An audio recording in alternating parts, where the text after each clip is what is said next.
Justin West from Podcast Portugal. Portugal's recent nationality law reforms have generated significant discussion amongst foreign residents, investors, families, and legal professionals. Whilst many headlines have focused on changes to nationality timelines, the reality is considerably more nuanced and has created uncertainty for those planning their long-term future in Portugal. In this episode, we're joined by Danielle Avidago. She is a legal professional with LVP Advogados, advising international clients on Portuguese immigration, residency, nationality, and cross-border legal matters.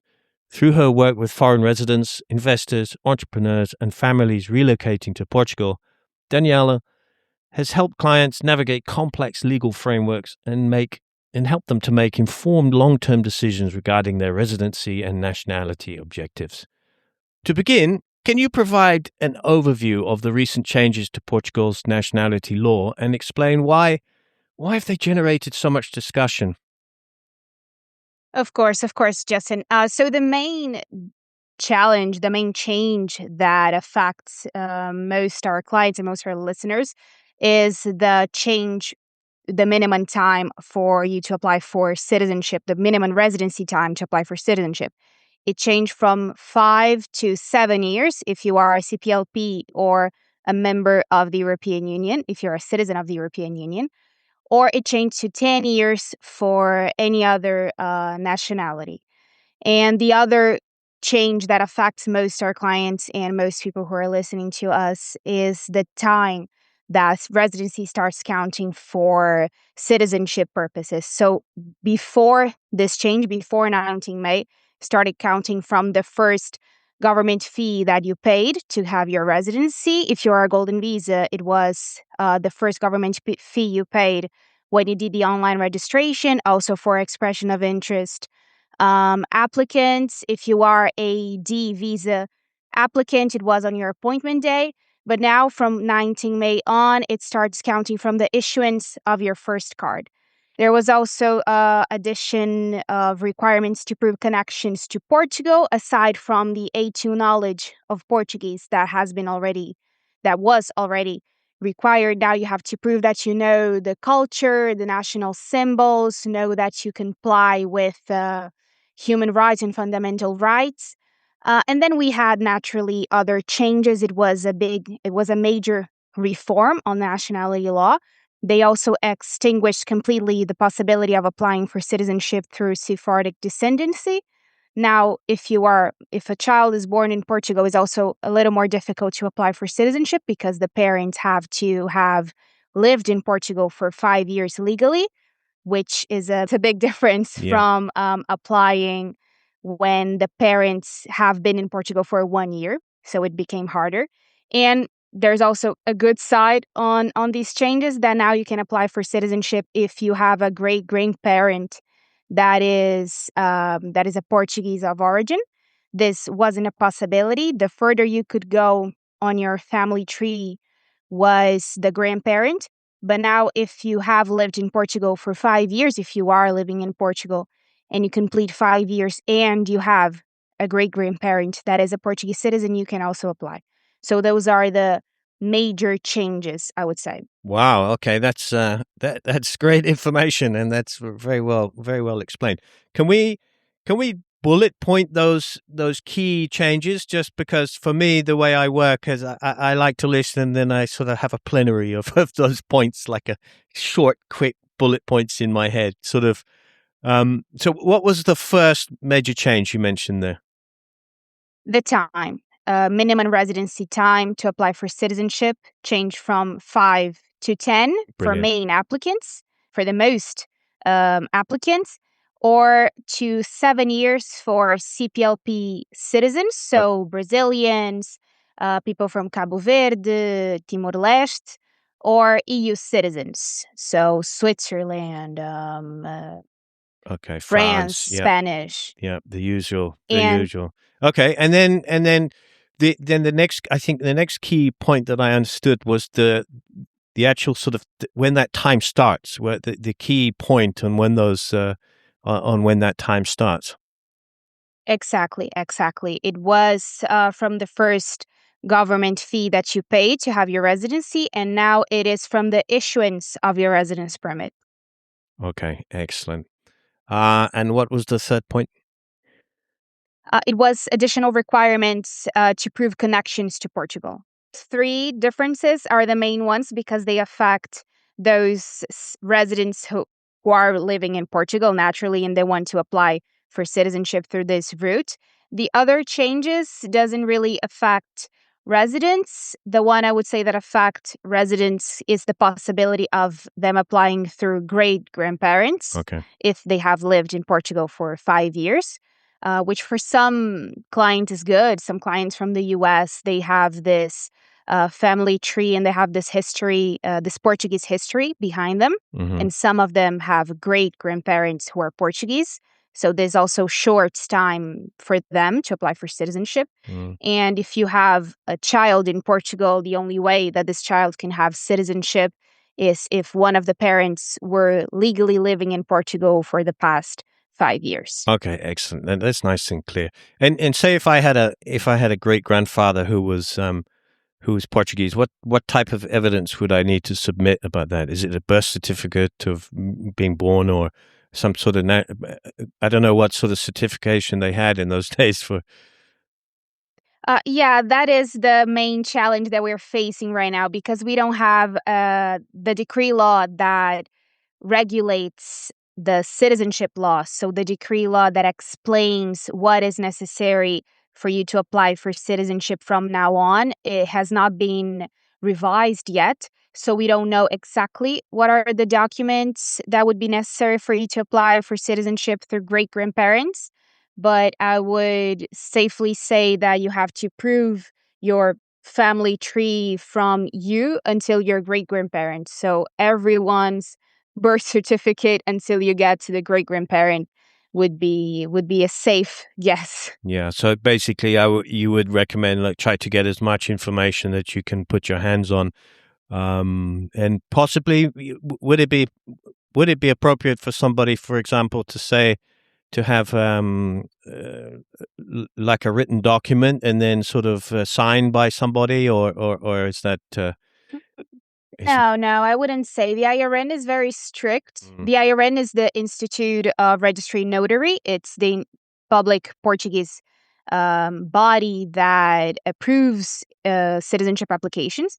And they are very strict when it comes to the documents that they want. And they rarely accept those declarations, even if it is an affidavit, they rarely accept. They are really more into official documents like birth and death certificates. Okay, excellent.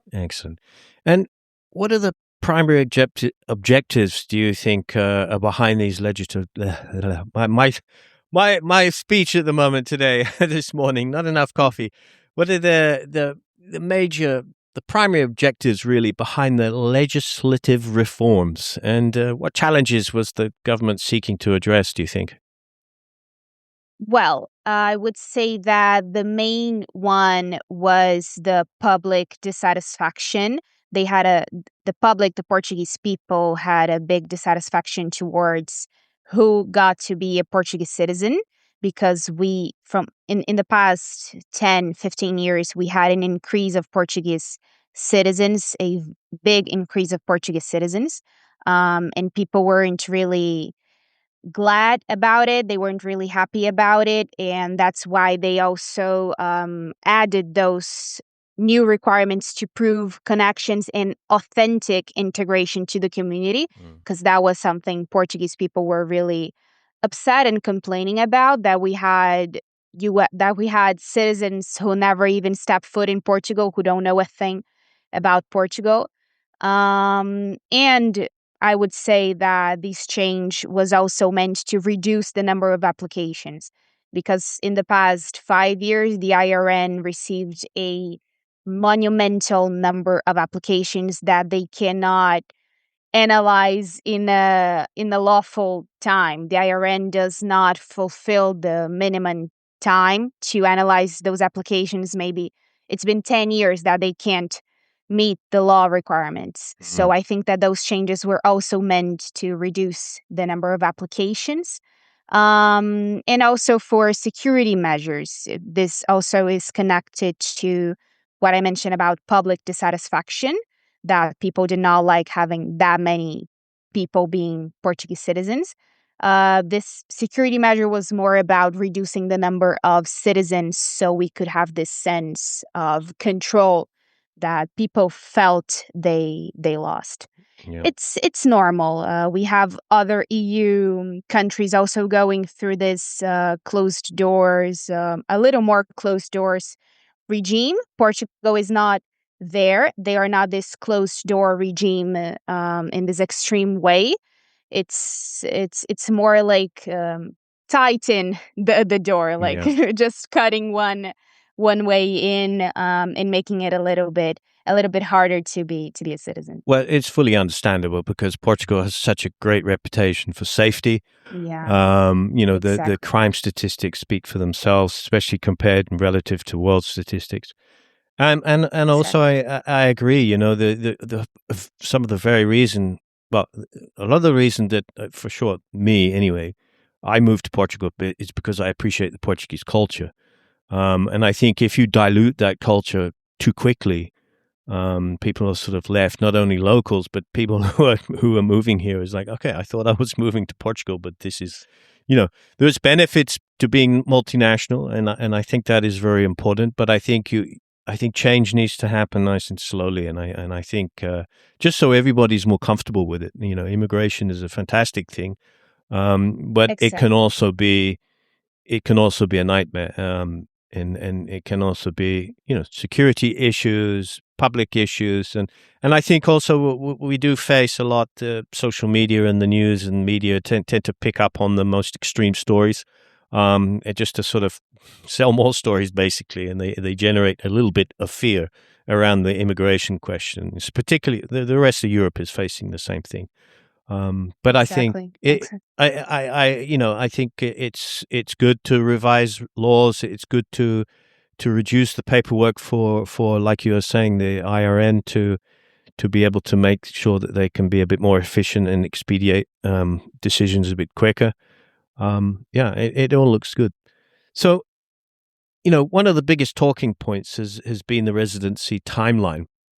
Can you explain a little bit how the required residency period has changed and why applicants should no longer assume that a 5-year rule applies to all cases? Well, how it changes was that now it's not counted from the start of the application, because that's what the law used to say before. This was a reform that was introduced in 2024.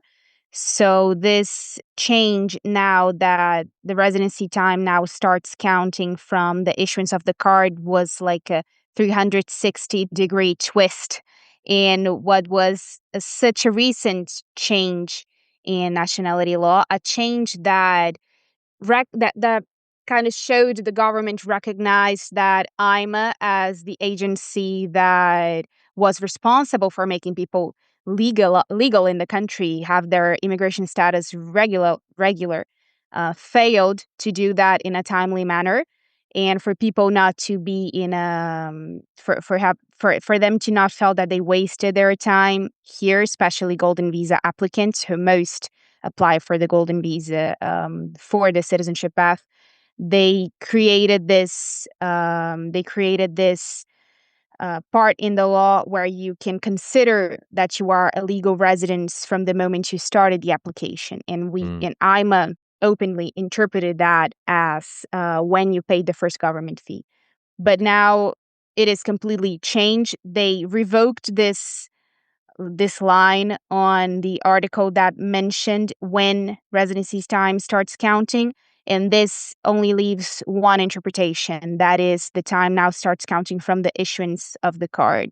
And naturally, this impacts golden visa applicants and expression of interest applicants who applied online in, let's say, 2020 and only got their card in 2023, maybe 2024 even. And I'm not even going to mention that we still have golden visa applicants who hasn't had their cards and they applied in 2020, 2021. So this was a big, big, big change. And now the law is also crystal clear about how long you have to be a resident for to apply for citizenship. It's no longer 5 years. This is out of the question now. It can be 7 if you are a CPLP citizen or EU citizen, or for most residents and most of our clients, it is 10 years for other nationalities. Yeah, okay, that's very clear. And which categories of residents are likely to be most affected, do you think, by these changes? You mentioned the golden visa applicants.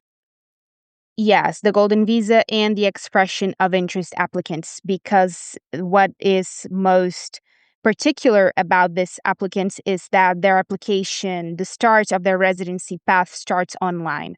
So both of them had their own platforms online. We submit the documents there and then we pay the government fee.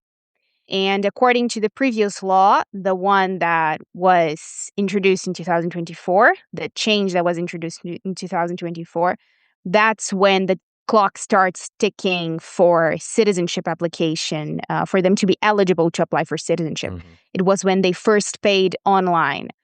And what the particular also thing about these kind of residents was that from the moment they paid online until they actually had their cards on their hands, the time that passed was really, really big. It was really considerable. Most of them paid online in 2021 and they only got their card in 2023 or 2024. And I'm talking about both golden visas that invested a lot in our country and both expression of interest that also invest in the country, but in a more palpable way, in a way that we can see because they actually work in Portuguese companies, so we see them rather than the golden visa applicants who invested in a different way. Yeah. They are the ones I would consider to be most affected because the other kinds of applicants, like family members of EU citizens, like D visa applicants, those who came to Portugal with a residency visa, they are the least affected ones because their process didn't take more than 9 months to 1 year to be completed. So from the moment they went to the AIMA appointment until they had their cards, the time that passed was very little. So they're not the ones most affected by these changes. Okay, and is this the sort of lawsuits that we're hearing on in the media at the moment? Is it because of that question of the dates in the application or payment or receipt of the Visa card? Yes, I would say what the lawsuits are mainly about, the ones that have already been filed from what we understand, we at LVP understand from other law firms, is that what they are fighting and expressing is that especially golden visa applicants, they started the application with the expectation that after 5 years they could apply for citizenship and even sell the investment. When now this is no longer possible. By law, you can sell the investment. Naturally, it is on the law. But I also understand that a lot of golden visas would be reluctant doing so if they want to also keep renewing their cards because they fear they will no longer be eligible to renew their cards if they sell the investment before applying for citizenship. Yeah. So that is an additional expense from their end that they didn't count on. Yeah. So basically, it's just tying up their money for longer than they expected. Exactly. Yeah. Okay. Exactly. Okay, I mean, we sort of continue to hear questions about AIMA delays. How do residents' permit processing times and administrative delays sort of affect calculation of legal residency periods? How does it affect it? Well, for starters, for those applicants who start online, they really take a long time to get their cards. From the first part of the application until they actually get their card can take years. But not even that part. There is also the part where you go to AIMA and then you wait years to have a card. I have clients who applied in 2023, had the appointment in 2025, or applied in 2022, actually had the appointment in 2025, and they are still waiting for their first card. So for those applicants, the time hasn't even started counting yet. They are barely regular residents. They are because they have been to the appointment and they can prove that they are just waiting for AIMA to make their minds and do their job. But it's still a very unstable situation for them, especially for the golden visas who actually live in Portugal. And I understand how unstable it is and how unsettling it is, this feeling of not having control of when the card is going to be issued, if you can keep traveling, if you can keep working, and for those who work in Portugal. But those are the biggest challenges, is not being able to predict how long AIMA is going to take. And we don't even have to talk only about golden visa, also expression of interest. Applicants also experience the same. They go to the appointment 1 year and they wait maybe 1 or 2 to have their first cards. I also have other examples from other kinds of applications, like applications of those residents who have Portuguese children, and that's quite absurd, to have a parent who is responsible for a Portuguese child, and that parent status is not stable. So those are the big challenges that we have with AIMA, and that this new change to citizenship law just appeared to not consider it, as if it was only the resident's fault. Yeah. And is it getting better? I mean, are they getting more efficient? Are they getting quicker? Is the turnaround times I'm not going to say increasing. Are they getting faster to process these applications? It's a bit early to tell, I would say. I think one of the reasons why they changed both citizenship and immigration law was also to have less residents coming, so less people applying for residency, and then both AIMA and the IRN could catch up on their late work, let's put it this way. But it's still way too early to tell if they are becoming more efficient or not. From our most recent experience, the answer is no. It's still the same. Okay. It's still unstable. It's still problematic, but it's too early to tell. Do you know why? I mean, is it because they're updating to a different software system, or is it literally just a backlog and handing over, I guess, from CEF to AIMA as well? Possibly, it's a new organization, isn't it? AIMA, at least relatively new. It's a new logo and new colors. It went from blue to purple, but the same people were working there. People who worked in CEF are working in AIMA. But I would say it's not just the overflow of applications, which is also a factor, a big one, but it's also the lack of personnel, especially in the IRN. The IRN, this is most palpable. It's more in the IRN than in AIMA. That sometimes I get calls from civil registries about citizenship applications, and they say, "Oh, I'm sorry we're taking this long to analyze this application, but the registrar that was responsible for analyzing it is no longer working here because she's in a medical condition that doesn't allow it, or she just gave up." And now someone else is going to have to come here and replace her and analyze the documents all over again. So this seems to be the biggest reason why we have such a backlog. It's not only the big flow of applications, but also little people that can actually look at them. Yeah, because I guess if it takes such a long time to look at an application, then people come and go from employment, or people take over from other applications and they have to start at the beginning again.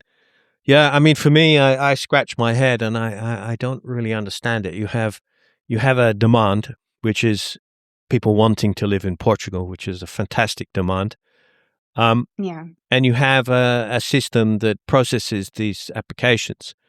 And I can't really understand, if you're looking at it in terms of economics, or you look at it in terms of a business, if you have a demand, you charge, and with that charge, you enable your company to employ more people, to become more efficient, and to get the job done and to process it, and everybody wins. I'm sure there will be many visa applicants which would be quite happy to pay an extra 20 or 30 or 40, I don't know, even 200 euros to have that question answered much quicker and to get them.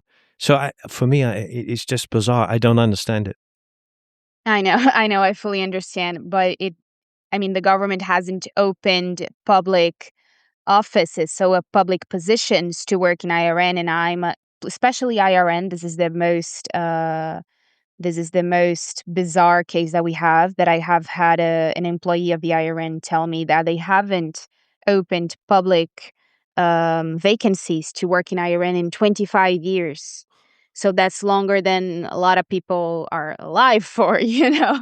It is a big problem. The lack of personnel is really big. People leave, but the government is not even concerned about bringing people in or even have incentives for these people to come in.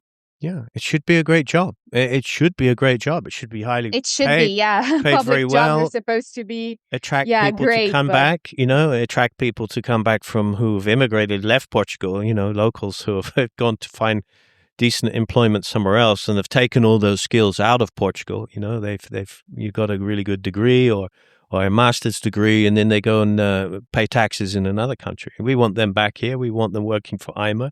Pay them double, and charge the applicants double. Let's get it moving. I don't understand. Is that the what government, it is? Is the package just not attractive for people to work for AIMA, or it's just there is just not people wanting to work for that department for whatever reason? Or what is the general consensus there? We're going a little bit off topic. I'm sorry, but it probably answers a lot of people's frustrations because they're sitting there scratching their heads also going, why is this taking so long? I actually have a lot of clients who ask me, like, what is going on with the IRN? Like, why don't they get more people? Like, what is this? I think it's a little bit of both. It's not attractive to work in those institutions. It's not attractive to work in AIMA and the IRN because, well, people are so unsatisfied with those institutions that sometimes people who work there are just there to be to have this terrible conversation with applicants, and to receive such hostility from people who are frustrated with the applications, but also because the IRN and IMA is not really interested in making those new employees comfortable. Most of them complain about having very little training, a lot of work for not much pay, and they don't grow up a lot inside the public office that they are.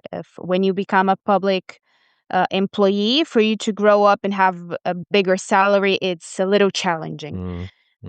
So that's what people complain most about. But there is also the other part that with AIMA, this is changing a little. I feel that the government is making a little more effort in bringing people to AIMA, especially because now we have AIMA centers in a lot of weird corners of our country. We have AIMA centers now in Sines. We have AIMA centers in Carregal do Sal, places I myself have never heard of. And there we have AIMAs. It's just down the road from me, actually. Yeah. That's interesting. Yeah.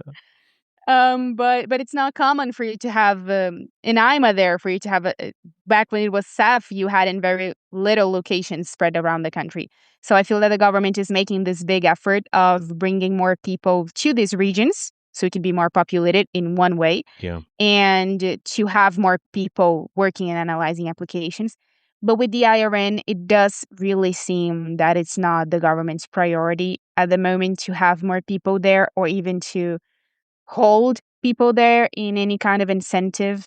So that's what I think is happening. That's why I think applications are taking so long to be concluded. When I look at that and I picture myself doing this job, I would sit there and I'd be going through these applications and I'd be thinking, what a wonderful opportunity I'm having here of giving people and families a new life. I see it like as a job that would be an amazing thing to do, to help families get a new life, a new dream, a new start.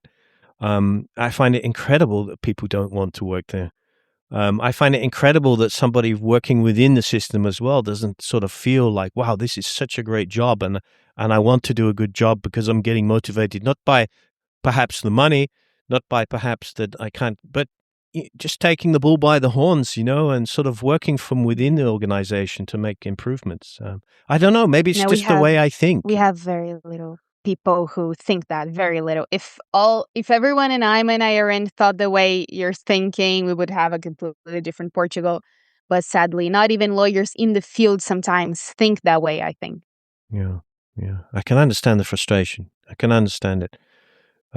Yeah, it's very difficult, and I look at things a little bit simplistically, so I don't.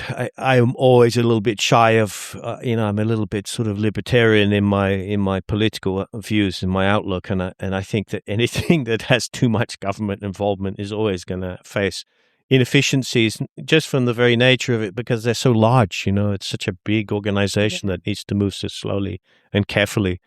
And often is sort of jumping between one election cycle and another, which also seems to create problems. But anyway, so I'll bring us a little bit back onto topic. How do the new rules address sort of financial self-sufficiency, means of subsistence, and declarations of adherence to the Portugal's democratic rule of law? You're mentioning the new requirement about proving means of subsistence in citizenship law? Yeah, they're sort of addressing sort of financial self-sufficiency. What does that sort of mean? Um, This is also the $1 million question, because because we still don't have a decree law that is going to explain exactly what the IRN wants to prove this requirement, this new requirement. We still don't know what documentation that we would have to present, but a good guess, because that's what we present when we want to prove self-sufficiency and sufficient means of substance in AIMA, is bank statements, IRS declarations. This is what you prove that you can. This is how you prove that you can sustain yourself independently. But this change surprised me a lot, because it seemed like the government forgot that a lot of years ago, it was maybe 10 or 11 years ago, this requirement was also added in a reform to the citizenship law. But this requirement was considered unconstitutional because, according to our constitution, the fact that you have $1 million in the bank account or $700 in your bank account is not supposed to determine if you are a Portuguese citizen or not. hmm.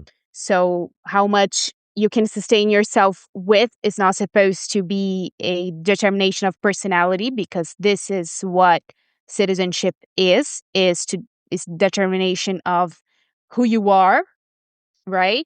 So it really surprised me when this passed, but maybe it passed because they changed a word or two. Law is so funny because you change a comma and you're fine. If you put a comma in the wrong place, it's unconstitutional. But if you put it in the right place, well, yeah, we can pass that. But it really, really surprised me because it was considered unconstitutional not too long ago. Yeah, I mean, looking that sensibly, I would imagine that perhaps sort of quite a lot of younger generation, they might not have $1 million in the bank.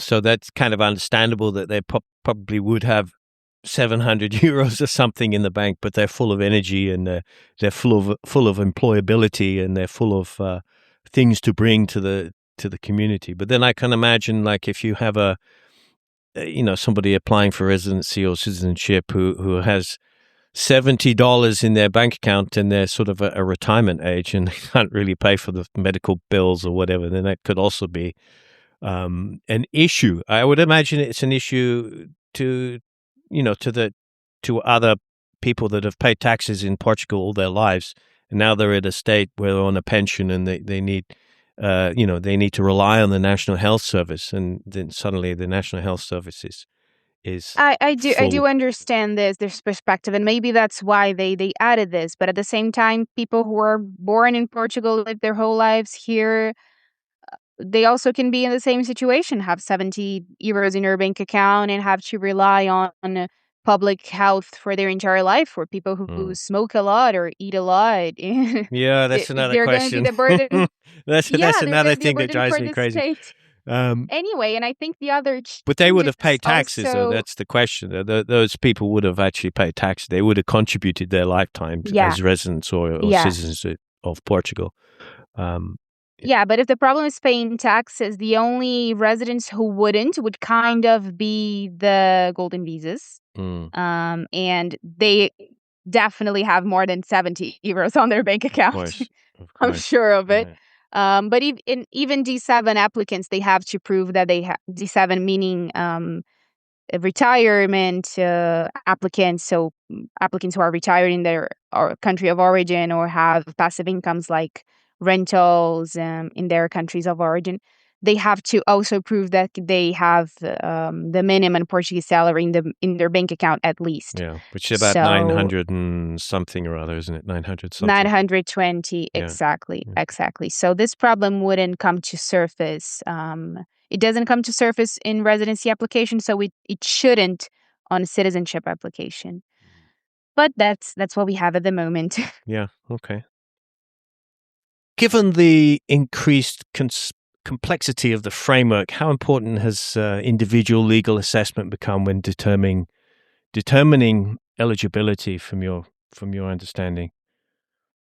It's very important, especially now that we are in a phase that everything is a little uncertain. Like those new requirements on the additional connections to Portugal, for instance. How do you prove that you know the Portuguese cultures and symbols? There are still some things that are guaranteed to increase your chances of having a smooth application from the moment that you become eligible. And one of them are to keep renewing your residence permits always. And for that, you also need to make sure that you still fulfill the requirements necessary for you to renew your residence permit. And for different applicants, this means different things. But what is common in all residents is to make sure that you fulfill the minimum residency requirements, the minimum stay residency requirements in the country, that you fulfill your obligations maybe towards what you work with, financial obligations also in terms of either the tax authority or the social security, depending what is your kind of residency. And also a tough conversation that I have been having with some of my golden visa clients is now their family members, especially their children. Because for a child to still be considered dependent of a main golden visa investor, they have to be at least 25, until 25, not work independently and not get married. And try and understand how difficult it is for me to sometimes set up meetings with clients who have like 22, 23-year-old daughters and go like, okay, your daughter needs to keep studying and not get married until she at least can apply for permanent residency, because Yeah. then she can go on her own. That's a very difficult talk to have, but it is important too. And this is also an advice for current applicants, current golden visa applicants, mainly to have a talk with your lawyer if you have one, or you can always come to us, come to a law firm that can explain to you your options, see if it is really worth to pursue still your children's applications or your application for that matter. It is normal that we're going to have some people who are going to not continue the process. It's going to be natural. Also, residents who wish to leave Portugal because of this.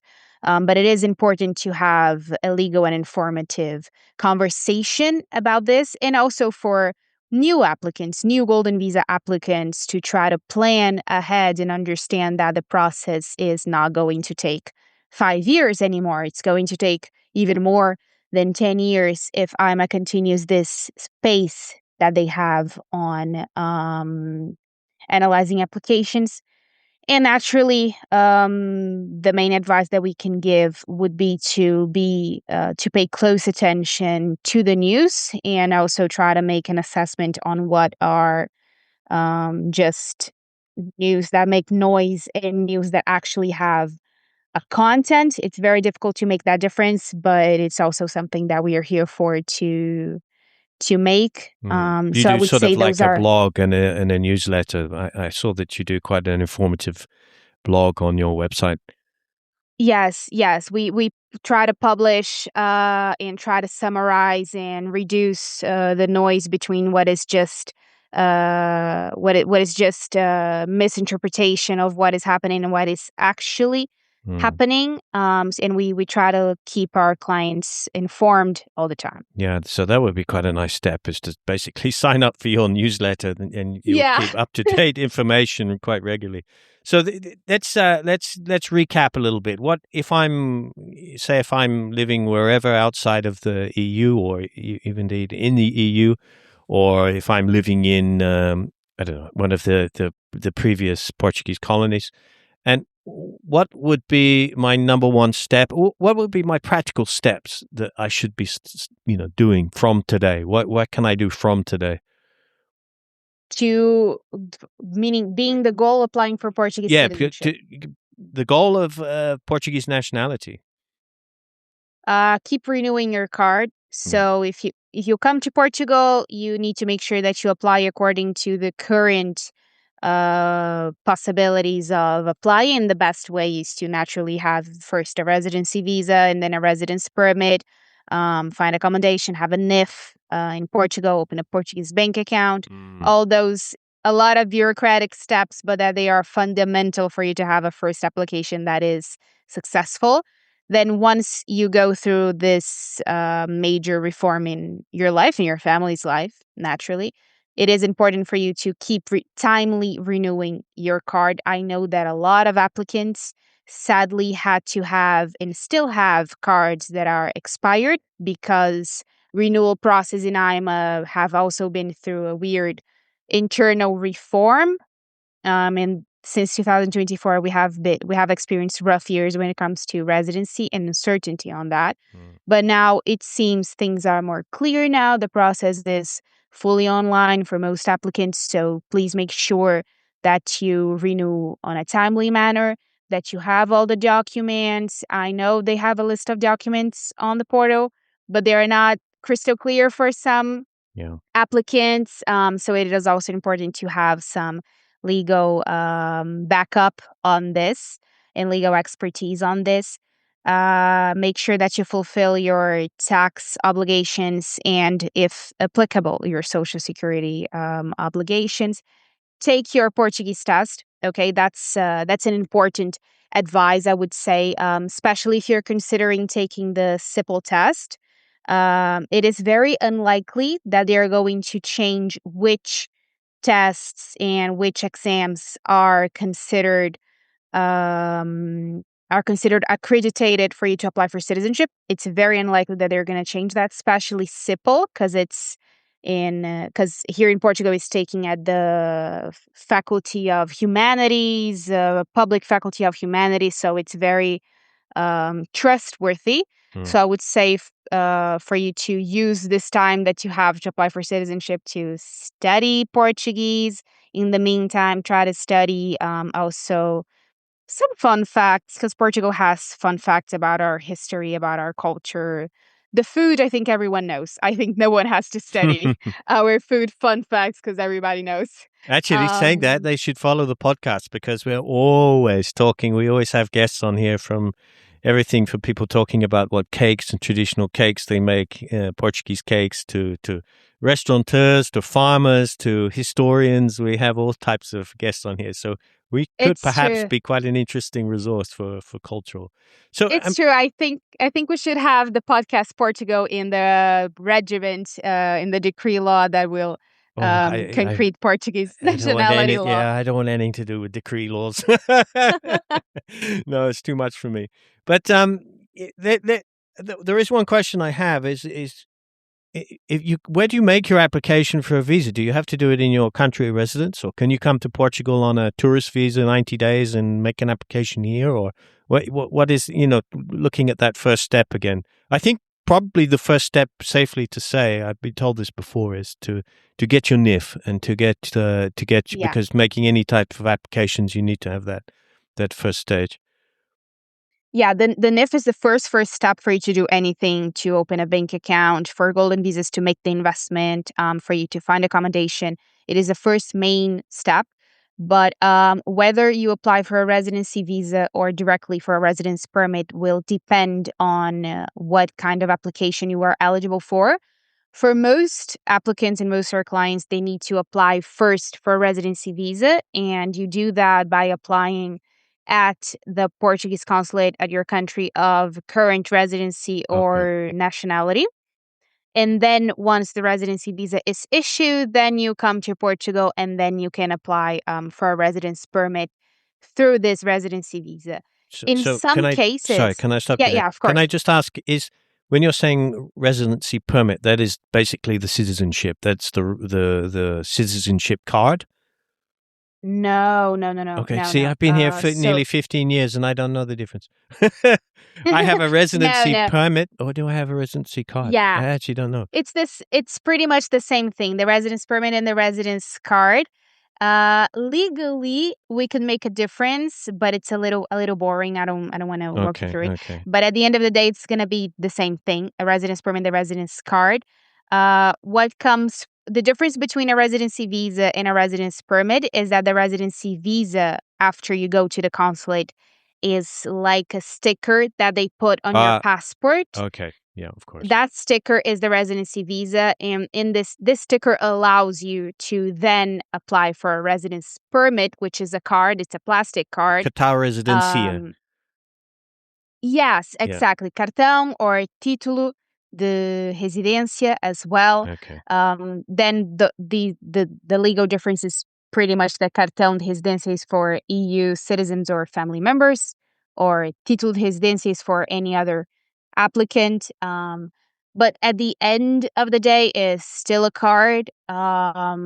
It has nothing to do with citizenship.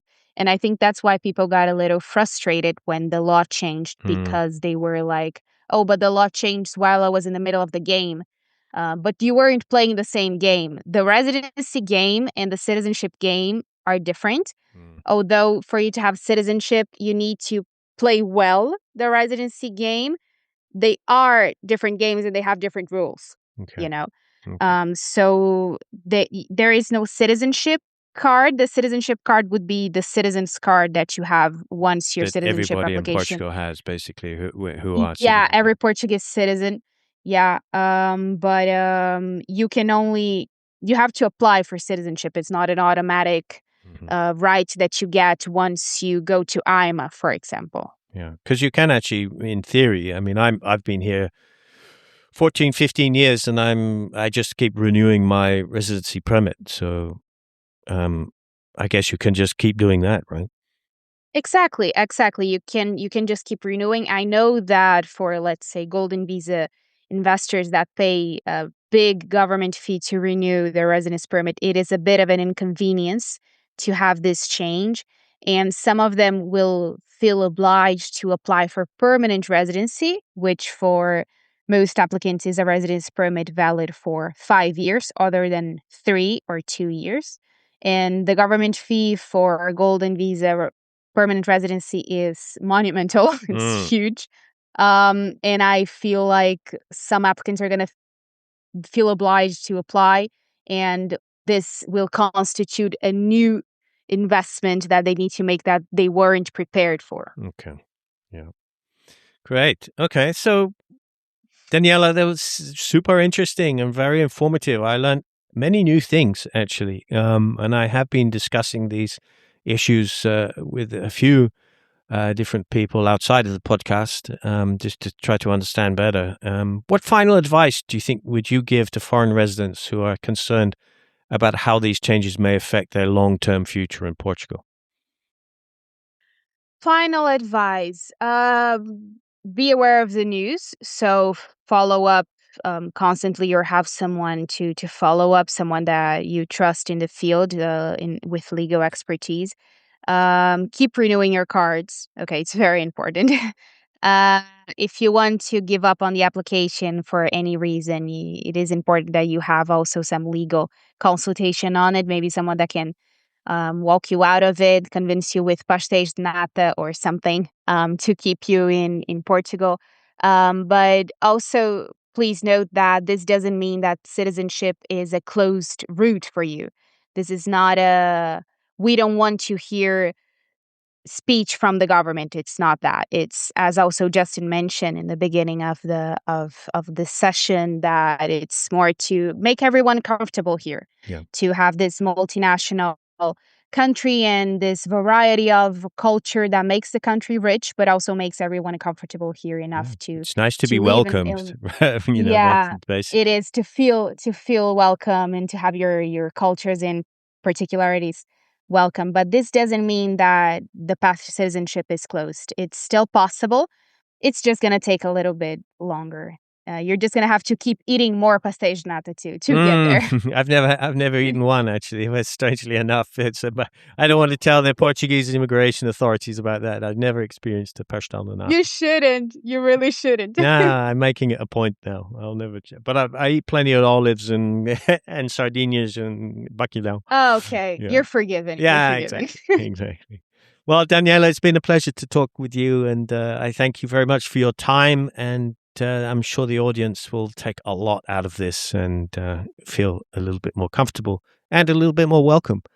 And how's the best way? Because we'll leave lots of different links in the show notes.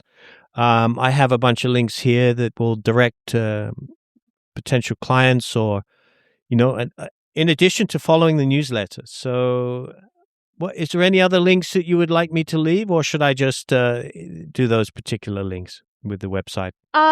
The links that were given to you are pretty good in reaching us out. The best way that anyone who's interested in talking to us about citizenship paths or residency paths would be to leave an inquiry in our website. I think you're going to have the link for that. Yeah. Or otherwise, you can always email us on info@lvpadvogados.com. Okay. Your inquiry will also come to us. But the information you're gonna receive is the main way to reach us out. Okay, so I'm gonna repeat them here just in case people want to note them down. But you can find them, direct links, in all the show notes and the show summary that goes out to Amazon. It goes out to the podcast platforms, Apple Podcasts, and also Spotify. A little bit in YouTube, but we don't sort of tend to push YouTube too much, YouTube podcasts. So it's LVP Advogados. That's LVPAdvogados.com/make-an-inquiry. That'll take you to a direct inquiry form. You can also just visit the website straight away. That's lvpadvogados.com. And also possibly on there, you'll have a facility to sign up for a newsletter to keep posted, which we were talking about with Daniela about. It's good to keep abreast of all the news. And perhaps also through LinkedIn. They have a LinkedIn link here, which I shall also leave in the show notes, which is linkedin.com/LVP Advogados. So if you search on there, there'll also be, I'm sure, posted information. Daniela, thank you so much. Of course, Justin. It was a pleasure. Thank you for having me. Had a great time. Take care. Thank you very much. Enjoy your day. Thank you, Justin. Thanks. This is Justin West, Podcast Portugal. Voices of Portugal, stories of the world. Signing out. Stop playing Baldur's Gate 3. 1, 2, 3, we're living on a rock, living on a rock, living on a roller coaster. 365 per year, living on a round, around, around in a muffin shop. Call it a need to concentrate, I need to concentrate. Stop the strain of thoughts, or I will be crashing on a couch. Won't have much to grouch about.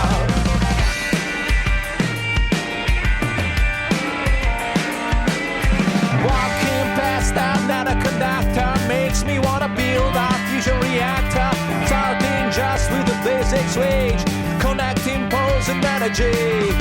Mom says focus on geography, all the things I can learn with that machine. I need some fuel, I need a monster now. I'm the last to come, the cloud. Won't you go start, friend? Don't let it get burned. Don't let it get burned. Don't let it get all the way downtown with a little bit of luck, a little bit of luck. I'm gonna level up on me. I'm stuck with March of the fellow man. It's keeping me from my romance test in history, the mystery of the century. Stop the train, I'm getting out. Stop the train, I'm getting